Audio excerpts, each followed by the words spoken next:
deadly fire at Trump Tower in New York. CNN's Polo Sandoval is in New York for us. Polo, what is the latest? Anna, just a short while ago, FDNY officials confirming the death of the resident of that high-rise apartment that caught fire inside Trump Tower earlier this evening here in Midtown Manhattan. You may be looking at some of this pretty incredible video here of some of the flames and some of the smoke billowing out of that north side of Trump Tower. This located on the 50th floor.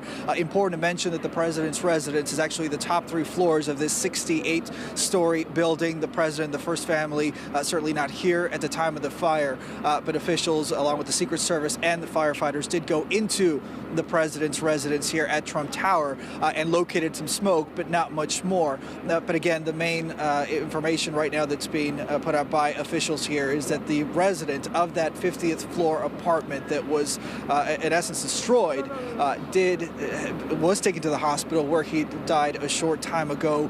4 firefighters did sustain some non-life-threatening injuries, according to the fire commissioner here, but not much more. But it really does give you a sense on the scope and the magnitude of what it took to try to gain the upper hand on some of these flames here. Close to 200 firefighters had to be deployed here to try to make sure that that fire did not spread.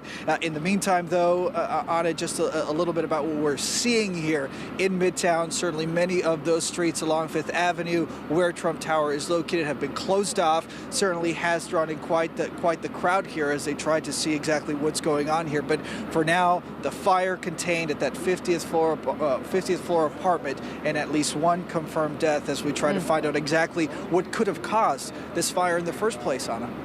Polo, the president and the family has tweeted their thanks to the FDNY tonight. Do we know any more about this person who died? Not too much information on it. Earlier at the time when the information was initially put out here at the scene, they said that that it was a gentleman that was listed in critical condition. But sadly, that latest update coming now from MDNY that he's succumbed to his injuries at a nearby hospital. Do not know much more. Simply that he's a male resident there of the 50th floor apartment that caught fire earlier today. All right, much more to come on this story as the investigation continues. Polo Sandoval, thank you.